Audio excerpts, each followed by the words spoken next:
Los topónimos no son, si bien son como un pin fijo que vemos en un territorio, como una marquita, no siempre estuvieron y van modificándose. Y esa modificación a veces hace que sean bastante opacos en su interpretación. Bueno, ¿qué significa este topónimo? Y a veces no se entiende porque de tanto mencionarlo y las distintas personas que lo dicen, se va de alguna manera modificando su estructura, su forma de decirlo, su significación primera. Eso en primer lugar. Luego, todos los factores políticos que han permeado nuestro espacio donde vivimos, donde habitamos, han generado numerosas superposiciones de topónimos de un mismo espacio o bien de espacios circundantes que han ido cambiando. Entonces, esa mutación ha hecho que muchas veces se deje de utilizar una denominación existente y se pase o se imponga otra denominación, que eso es lo que ha pasado en numerosas oportunidades, ¿no? Pero también hay formas de mezclas, digamos, interesantes, como lo son los departamentos de La Pampa, que tienen todos, o casi todos, excepto Capital, nombres en ranquel, pero en realidad es una construcción política que se instauró después de la constitución del Estado Nacional, acá en el territorio. Entonces, esa forma de nombrar esos territorios nuevos, que son divisiones políticas, que no tienen que ver con una cuestión de existencia, producen asombro porque son formas de nombrar tomando los nombres indígenas, ¿no? Y poniéndolos en una legislación muy antigua. Entonces suceden estas cosas que uno piensa que no van a suceder porque hay una avanzada de todo lo castellanizante o de lo español, y después vemos que no, que hay también pequeños símbolos de resistencia en estos nombres que perduran, que se incorporan y que siguen significando de alguna manera para quienes viven y empiezan, o personas que llegan y empiezan a vivir en el territorio. Entonces, las modificaciones de los topónimos muchas veces son por estos cambios que se producen en su formulación, en cómo se denominan, pero también por cambios políticos que se van asignando al territorio, ¿no? Y estas movidas políticas van ayudando o van enterrando en el olvido, digamos, las formas de denominación que tenían antiguamente. Y en la cartografía han sido esenciales. De hecho, por ejemplo, en la cartografía de nuestra provincia, tempranamente están delimitados un montón de topónimos que tenían importantísimos para las comunidades de pueblos preexistentes que estaban ubicadas en distintos sectores y que se reflejan en esa toponimia temprana que estos militares expresaron en su cartografía y permiten mostrar quiénes estaban habitando esos territorios antes de, por ejemplo, lo que fueron las avanzadas militares en la década de 1870 en adelante, ¿no? Entonces, lo que nos permite la toponimia y la toponimia inscripta en las cartografías es ubicar no solamente espacios físicos solos, sino quiénes estaban ahí interactuando con ese espacio y con toda esa diversidad que había en ese espacio y que hay. Bueno, la toponimia es una gran caja de búsqueda, por suerte, porque está permanente ahí, nos invita a acceder. De hecho, ha sido la puerta de acceso para estudiar, por ejemplo, las lenguas de los pueblos preexistentes, que no hemos tenido otra manera de acceso que a través de la toponimia, por ejemplo.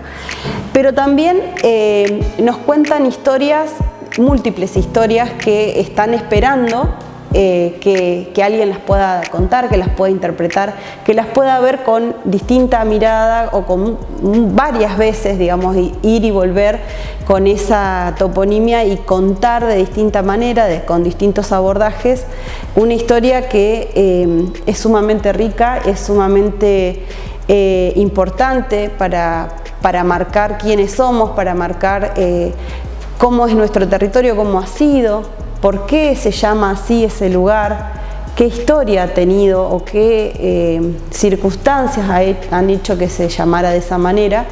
Y bueno, y generar también una identidad que trascienda la región y trascienda nuestra provincia y pueda interactuar y dialogar con otras regiones y ver estos puntos en común y ver cómo se van estableciendo lazos y ver por qué por ahí encontramos toponimia en otras lenguas norteñas en el centro de La Pampa y por qué llegó así, por qué pasó, o encontramos otros nombres que son parecidos en otros lugares del país o de otros países, y entonces nos empezamos a preguntar, bueno, pero esto tendrá que ver, ¿por qué? ¿Cómo se instauró? ¿Cómo se llegó a ese nombre? Entonces nos vincula, nos identifica y construye una historia que es de múltiples capas y que, bueno, que está ahí para que podamos descubrirla, siempre está.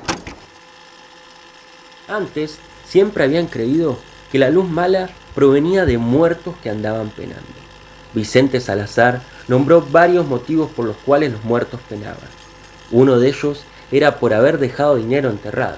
Para testimoniar esta creencia, cuenta que en una estancia vecina falleció don Cirilo Ferreira, que era capataz.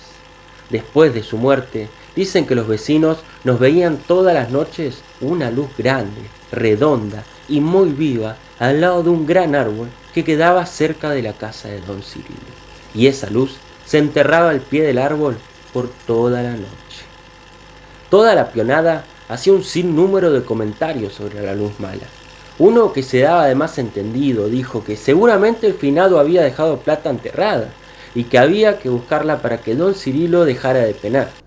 En efecto, a los pocos días se puso a la tarea de cavar al pie del árbol donde aparecía la luz, y al poco rato su pala tocó algo duro que no era otra cosa que una caja de hierro. Con gran sorpresa la abrió y encontró que el contenido era dinero, y supuso que había sido don Cirilo, porque encontró también allí unos papeles que decían que ese dinero era producto de una venta de unos animales y tenía la firma de don Cirilo. Después de esto, la luz mala no volvió a verse al pie del árbol.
La verdad que, bueno, todos los topónimos pampeanos son espectaculares, sobre todo los que son en lenguas de pueblos preexistentes, porque nos cuentan muchas cosas, ¿no?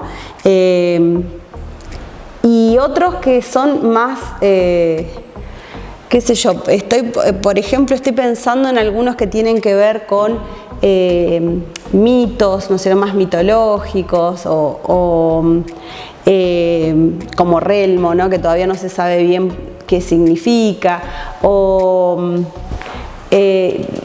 estoy pensando cuál puede ser, pero cada uno es muy particular porque tienen esa cualidad de encendernos esa curiosidad de ver, bueno, ¿por qué podrá llamarse así? O sea, qué loco que se llame de esta manera, porque ¿qué significará? ¿No? Qué sé yo, en español, ¿no? Venado tuerto. ¿Por qué venado tuerto? Si vamos a otra provincia, ¿no?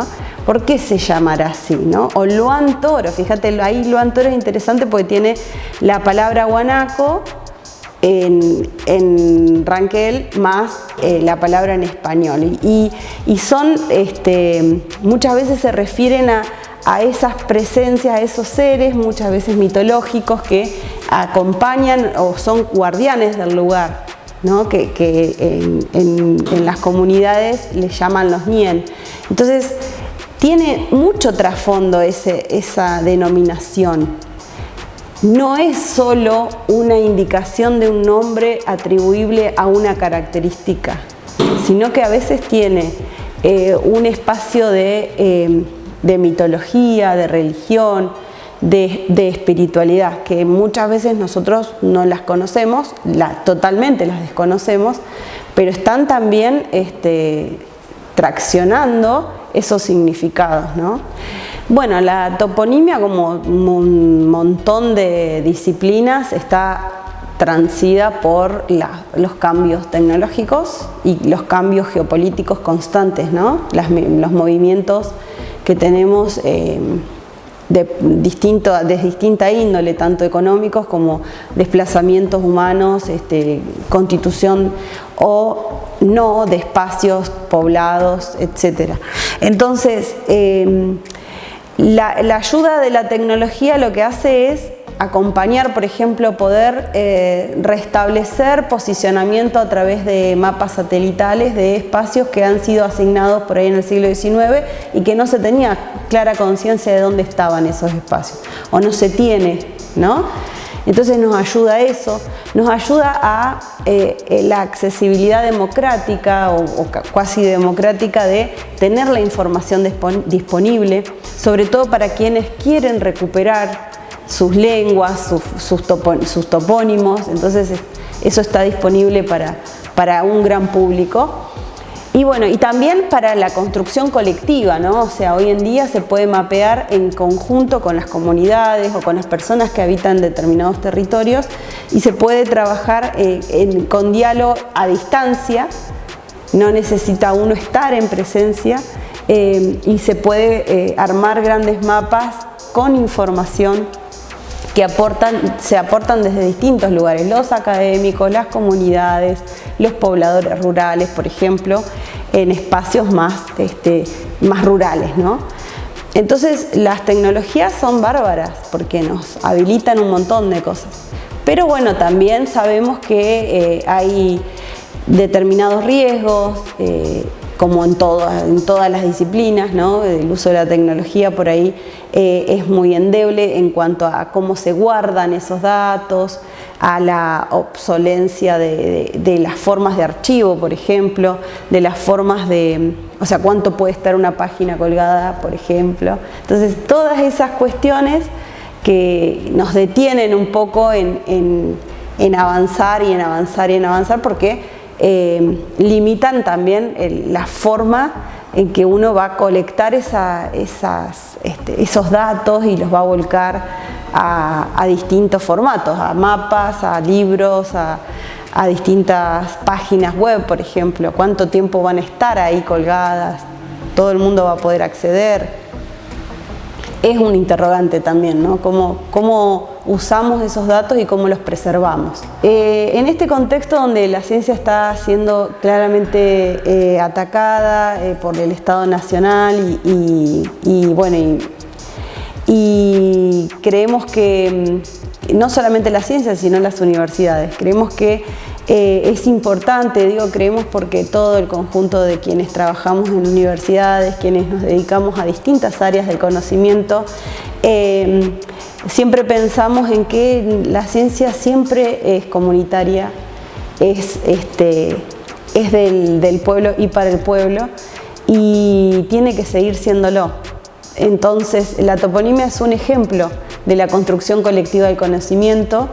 Y tenemos que seguir sosteniendo esa idea más allá y en contra a veces de las políticas que intentan ahogarnos y hacer que no existamos, ¿no?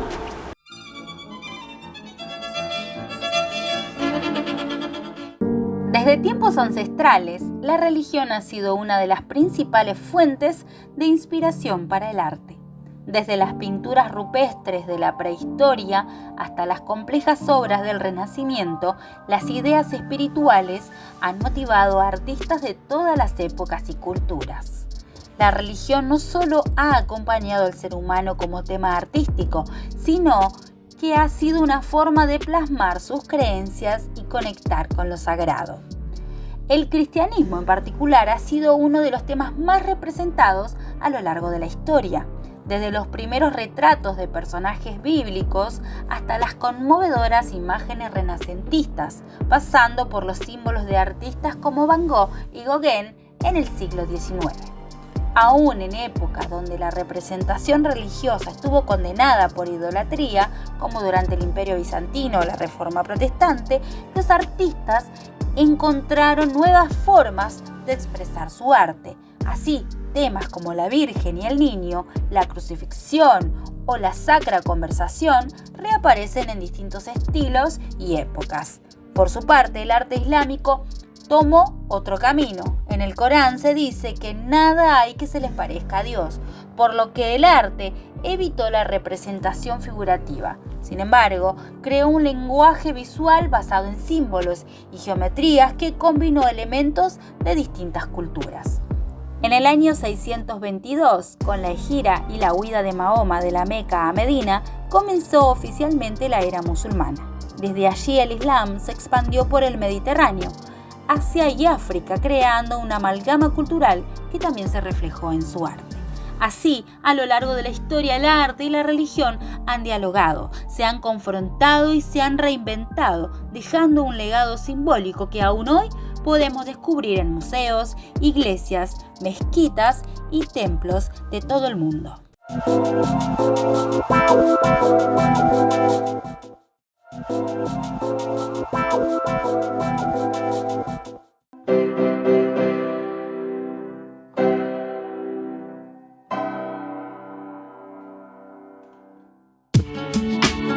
Antes de la escritura existieron los nudos.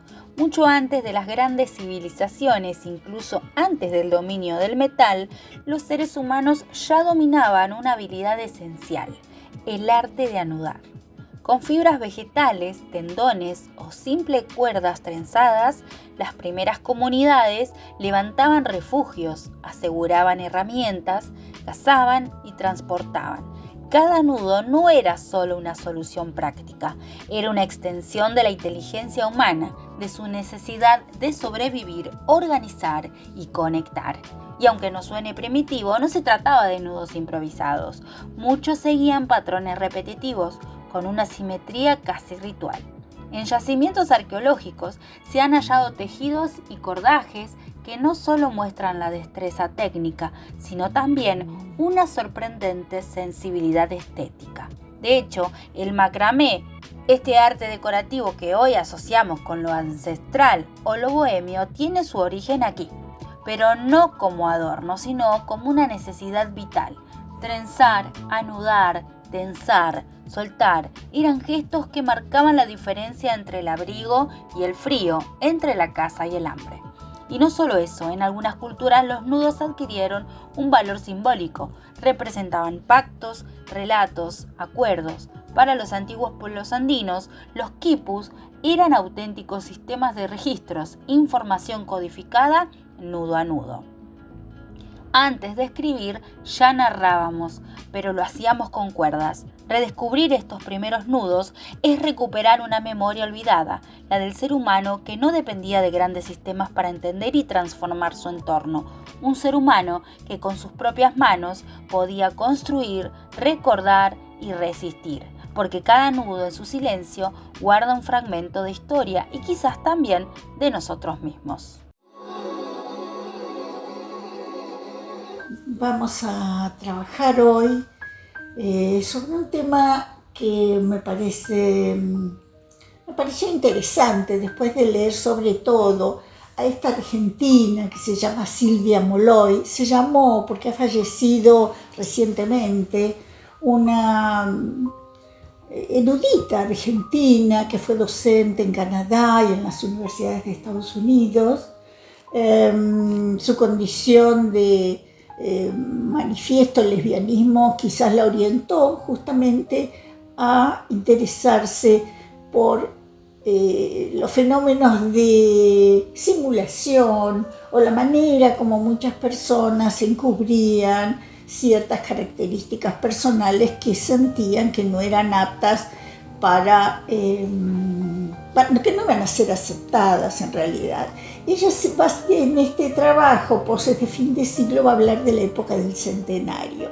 Y era muy claro y se va a referir sobre todo a lo que era la élite médica en ese momento, con doctores como José Ingenieros, que escribió justamente un libro que se llama La simulación en la lucha por la vida. Dicen que él mismo era bastante extravagante en su forma de vestir, no sabemos si eso encubría alguna cosa, pero sí habló de la simulación. Él era psiquiatra, escribió varios libros.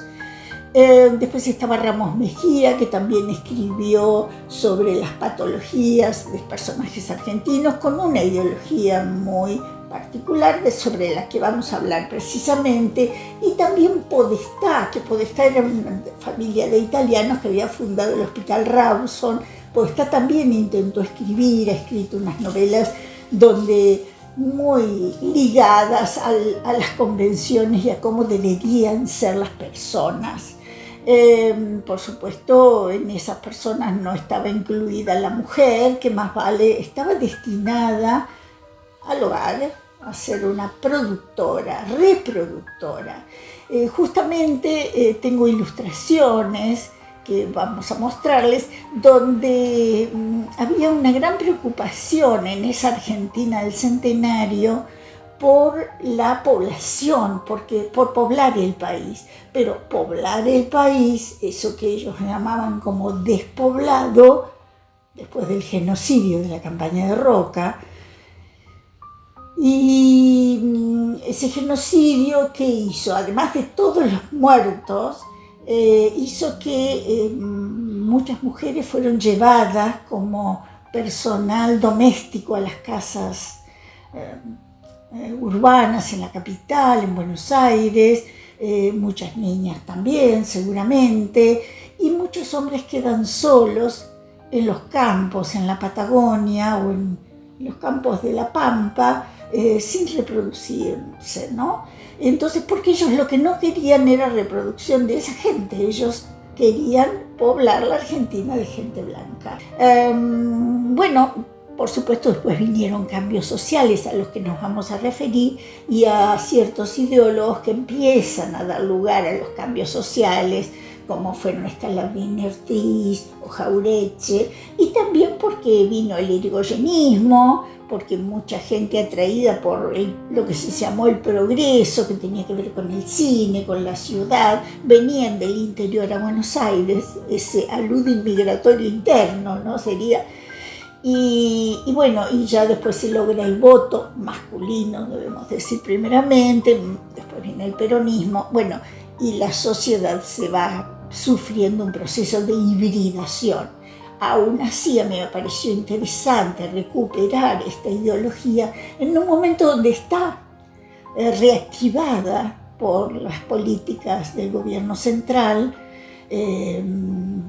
donde, supongamos, discapacitados, arte, artes populares y una serie de situaciones que tienen que ver con lo popular, con lo originario, que habían venido recuperando espacios, son menospreciadas. Bueno, por ahora sería eso.